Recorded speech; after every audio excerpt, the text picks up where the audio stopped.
In today's episode, we're going to bust a couple myths. Myths are the things that we believe to be true, even though there's probably a lot of evidence to support the fact that it's not. Myths, though, can often shape our reality. Sometimes we want to believe a myth so badly that we act as if it's true, even when it's not. Myths can be so dangerous. Because what are myths? They're lies.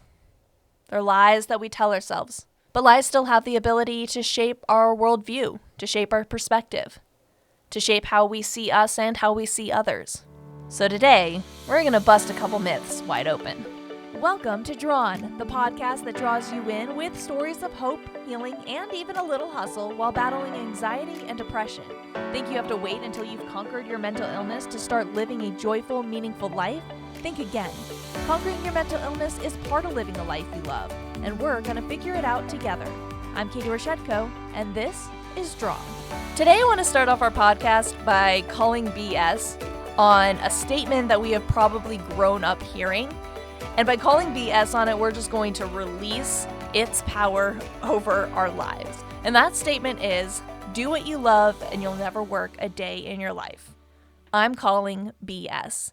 Because it does not matter how much you love what you're doing, whether it's what you're doing as a hobby or as a career, sometimes it's going to feel like work. There are going to be days and aspects of the job that you do not like to do, that you do not want to do.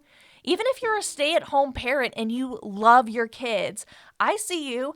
I know that there are probably times when you smell that dirty diaper and you think to yourself, I just changed you. And now I've got to do it all over again, and this is the part of the job that I do not like. It's okay. We can release ourselves from the feeling that we have to love absolutely everything we do about our jobs, about our title, about our role in our family, and just let it go. I'm a TV news reporter and anchor for a local news station in Southwest Virginia. I am specifically working in the morning, so, you turn on your TV, you can watch the news, and you'll see something that I'm doing, whether it's a story that I've put together, whether I'm sitting at the desk reading headlines from local and national news fronts, whatever. You see me on TV. And I think there's this misconception that people have when they see people on TV. And the first biggest misconception that I'm just going to say right now is that working in TV is glamorous. You see the lights, you see the hair and the pretty dresses, but let me tell you, there is so much work that gets put into putting a newscast together, that gets put into putting a story together, that it is definitely not as glamorous as it looks. I'm very sorry to say. Anyway, so like I said, I'm a little bit of a public figure, and I hate that phrase because it makes it sound like I'm bestowing some kind of celebrity status upon myself, and I definitely don't mean to do that. But let me tell you, if you've ever been accosted in Kroger or the post office or Hobby Lobby by somebody who's come up to you and said, hey, you're the girl from TV, you kind of get taken aback a little bit and you're like, oh, yeah, I am the girl on TV. And you're really nervous at first because you don't know if this is a, hey, you're the girl from TV in a friendly way, or if it's like a, hey, you're the girl from TV and I hate that story that you did. So you're always a little bit wary of like, okay, where is this going to go? And the girl from TV, is that something I really want to admit to being? I'm not quite sure yet, right? So you have to kind of feel out the waters, but I'm very fortunate. Most of the time, they're all very, very friendly. All of that to say is that people see me in the store and they think that they know me because they've seen me on their TV screens. But that's not really the case, right? I mean, we've all seen a Beyonce music video, but that doesn't mean that we really know who Beyonce is. We watch football games on Sunday afternoon and we know everything about the quarterbacks and the running backs and we know all their stats, but that doesn't necessarily mean that we really know those people. Or we follow somebody on Instagram or other social media platforms and we follow along their journey that they're sharing, daily updates about, and we think we know them, but we really don't. So I'm going to share 4 misconceptions about my job, just for a little bit of humor before we dig into the more nitty-gritty of this topic, right? So the 4 misconceptions about my job as a local TV news anchor reporter is that 1, I do pretty much everything by myself. I am my own photographer, I am my own editor, I am my own writer, producer. I do it all from start to finish when it comes to putting my stories together. A lot of people think that you'll work as a team, reporter and photographer. And there are some people who do that, but for me, definitely not the case. And it's probably honestly better that way because I can be a little anal when it comes to my videos. So I don't trust anybody else to shoot as well as I do, or at least to shoot what I want them to shoot. So it's better if I just get to push all of the buttons. So that's the first misconception, is that most of us MMJs, as we call ourselves, multimedia journalists, we do all of our own stuff. The second thing that people are so surprised to find out is that no one gets their hair and makeup done at my station. In most stations, in fact. I mean, you have to be network level, you have to be, top 5 in the TV markets for some professional to come in and do your hair and makeup and give you a wardrobe every single day. So what you see on TV is what we did with our own brushes and 2 hands, right? Third misconception that I've already kind of mentioned a little bit, and that's TV is glamorous. It can be really, really fun, don't get me wrong, but glamorous, it's not really, because there is so much work that gets put into creating something that only goes on TV for a short amount of time, right? We have a typical 8 to 9 hour workday, and you're seeing the final 30 minutes of it when you turn on the 6 o'clock news. So, all of that to say is there is so much going on behind the scenes to put a newscast together, to put a story together. Most of the time when I'm going out to shoot a story, I am not wearing heels. I am definitely not wearing a dress. It is boots and jeans because sometimes I'm crawling in the mud to get the shot that I need, and then I've got to polish it all up and get ready to put it on air, and that's the pretty picture that you see. So why am I telling you all this? Well, if you read my last blog, Time to Rotate the Stage, then you know that there's always more that goes on behind the scenes than what you see on TV. And as someone who has to personify having it all together for my job, it's really hard to let people know when and how I struggle. Is there someone in your life that you follow on, let's say, social media? And yes, you know them in person, but you don't see them all the time. I mean, especially in the pandemic, no one sees anybody anymore. But you follow them on social media and you see their updates and you think you know what's going on. Sometimes that's how it is working in TV. It is an honor and a privilege to be welcomed into people's homes every single day. And people think that they know you, but the truth is that they don't. I mean, very, very few people actually know the real you. It's important for me to share this part of my story because I don't want there to be any misconceptions about who I am based on the performance that I put forward on TV through my day job. I don't want people to look at me and think that I have it all together just because they see me on TV. I don't want people to assume that anybody has it all together just because they have a really pretty Instagram profile or because they're always taking fancy vacations and posting pictures on Facebook. I want us to peel back the curtain a little bit and realize that there's probably so much more going on behind the scenes than you are ever going to realize, and that we need to remember that everyone's got problems, including the people that you see on TV. So you're not alone in whatever it is that you're going through. I think so many times we look at people in whatever capacity and we think that if they act like they have it all together, then they must have it all together. And yet here we are struggling on the verge of breaking, and we feel like such failures because we look and think that we are the only ones who are struggling. I do it all the time. I see friends that I went to college with, and I look at what they're doing with their lives and the jobs that they have and the families and the kids, and I just see how beautiful it all is that I think, man, I wish I had that. I wish that was my life. I wish I could do that. That's so cool. Like, they've really made it. They've really become successful. I don't know them. Not really. Not anymore. I don't know what they're going through on a day-to-day basis. I don't know what they're doing with their time. I don't know about the fight that they just got into with their husband or the screaming match that they got into with their kids. An Instagram picture is one moment in time. Time is 24 hours a day. A lot of life happens on the bookends of that one moment in time. So if you read my blog, Time to Rotate the Stage, you know that there's more that goes on behind the scenes than what you see on TV. And in the same way, there's a lot more that goes on inside me than what gets put forward. I don't just mean on TV, I just mean in my regular daily life. My husband, my mom, my closest friends are probably the only people that I take the mask off for and that I let really see who I am, what I'm dealing with, how I'm feeling in the moment, no matter how negative I think that feeling is. Everyone else sees the highlight reel. They see the me that I want them to see. And I think you feel that way too.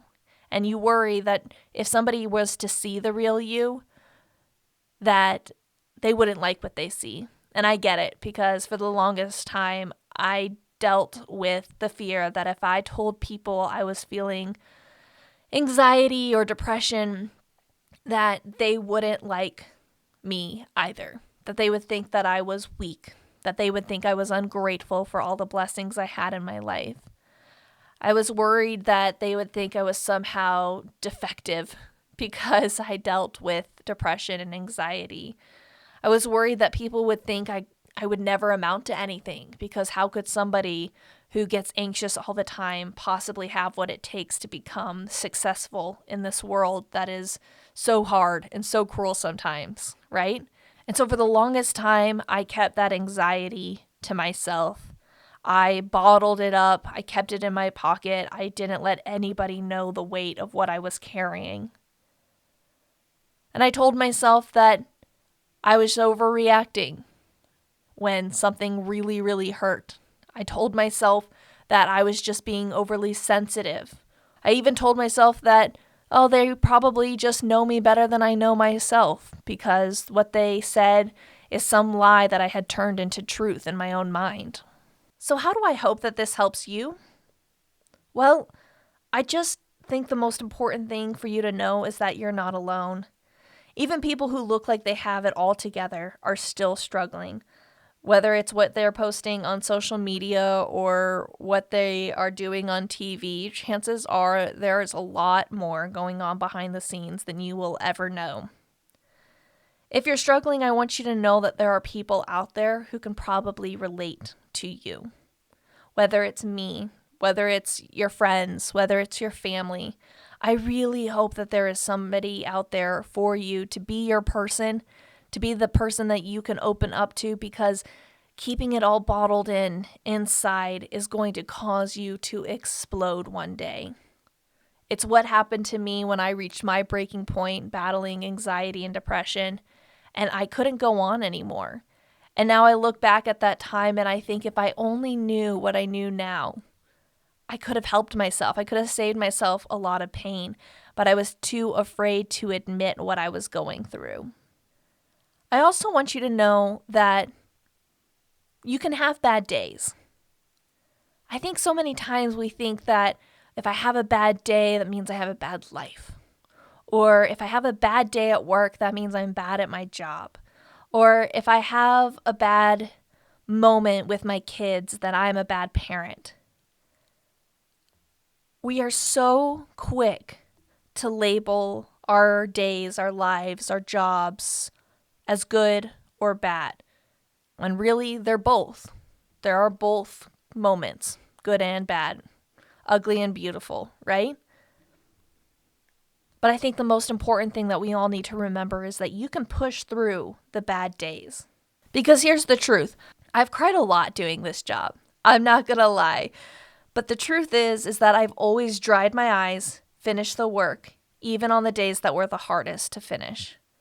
I'll talk a lot probably about my story moving forward, but one of the things about it is that I have always really wanted to be a reporter. And when I finally got the opportunity to do that, it was a lot harder than I thought it was, and I felt very unprepared and ill-equipped. I didn't think that I could do this job, and I thought that because it was hard, that meant that I wasn't cut out for it. I thought that because it was hard, I must not be good enough to do this job. And I was also going through a lot of changes in my life. I was at a breaking point, thinking that this dream that I had been working so hard to do might slip through my fingers because I wasn't good enough to actually do it. And that caused so much turmoil in my life. It caused so many tears. Those were the days when the job that I loved so much definitely felt like work. I'm 2 years removed from that person who started out as a little baby reporter and didn't know what she was doing. And I look back on that time and I think of all of the days when I wanted to quit. Think of all of the days when I wanted to call out sick, when I didn't want to show up, when I wanted to cancel my interviews, when I wanted just to disappear, when I wanted to escape, when I questioned how I could possibly run away and not hurt anybody, but not have to exist anymore. I think about that person a lot because I'm so far removed from who she was that I thank her every single day that she didn't actually run away, that she eventually dried her eyes and got back to work. And yeah, there were days that were really bad. There were days that started off bad and ended bad. And you know what? I showed up the next day. I always showed up the next day. Every single day, no matter how hard it started, no matter how awful it ended, I always showed up the next day. Life gets easier, doesn't it? I mean, the more you do something, the more comfortable you are at it, the more confident you are in your ability. You do naturally get better, and life does get easier. It moves on until the next tragedy strikes, right? I eventually stopped crying every day before work, and I know you will too. You'll get better at your job or your role in life with time and practice. Time and practice. We want things to happen so immediately. We have this microwave concept that if it's going to happen, it should happen right this second, right as soon as I want it to. But we all know that that's not how life works, right? So I think it's so important that you extend grace to yourself because you're going to give grace to other people. If you were sitting in a coffee shop with yourself right now and you were telling yourself all of the struggles that you were going through, would you really tell them to suck it up, buttercup, get over it, stop being so sensitive? No. You would look that person in the eye with grace and compassion and sympathy and empathy. You would realize that yes, while they are struggling, they are also so strong because they're still here on this planet right now, still trying. And that sometimes takes all the strength in the world. So treat yourself the way that you would treat other people. We give other people so much more love than we give ourselves, and that needs to end right here, right now. We're not perfect. We make mistakes. We do bad things. But that doesn't necessarily make us a bad person. That doesn't necessarily make us bad at our job. So I know that if you're listening to this, you're extending me a lot of grace, right? I know that you understand what I'm going through and you want me to know that it's okay. Right? What about you? Are you okay? Can you extend the grace that you're offering me to yourself? We are often so much more loving and kind and gentle and compassionate and empathetic to other people, and we don't treat ourselves the same way. That needs to stop today. We need to stop treating other people better than we do ourselves. We need to treat everyone, and yourself included, with love and grace, empathy, compassion. Because you're right. You do suck sometimes. Sorry to burst your bubble. But it's true. You can be an awful person sometimes. You can have a bad thought. You can think something horrible about somebody. You can want to scream at your kids or get into a fight with your husband. You can have a bad day at the job and not take ownership of the responsibility that you played in it. Right? You're going to mess up. You're going to struggle. Life's not perfect. You're not perfect. So If we just get over that now, I think we can start to realize that there is a lot of beauty that we can discover in the scars.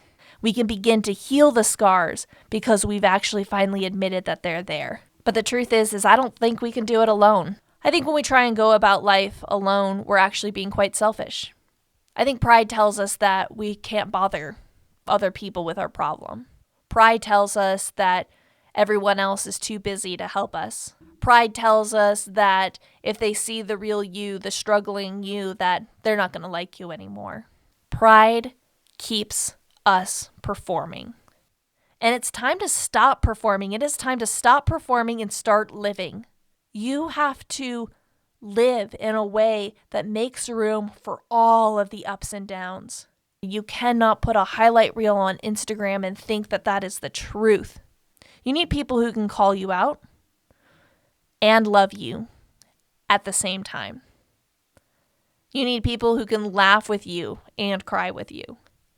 You need people who can call BS on whatever lie it is you're telling yourself and spend the equal amount of time telling you all the truths that you never realized were true.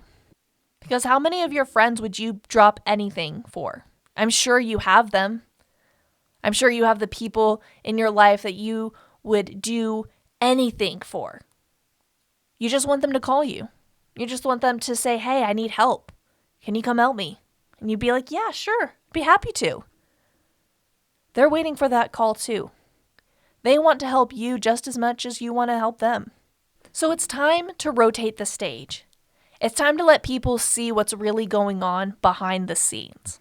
It's time to give ourselves grace at all of the nooks and crannies in that area of our life that we don't want people to see, that are full of cobwebs and dust. We need to tell them that we are messy. We need to tell them that we are not perfect. We need to tell them that we're struggling. We need to let people who want so badly to be there for us to be a part of that journey together, that journey of healing, of growth, of dream making, of goal setting. We all want to create a life that we love, but we've got to do it together. And I want to help you. I want to be there for you. I know I'm just a voice in your ear right now, but I really hope that we can become friends. Pure and simple. Because I really do believe that we've been drawn together to create a life we love. We're in this together. Just like that. Thank you for listening to the Drawn Podcast, empowering women battling anxiety, depression, and other mental illnesses, where I believe we've been drawn together to create a life we love.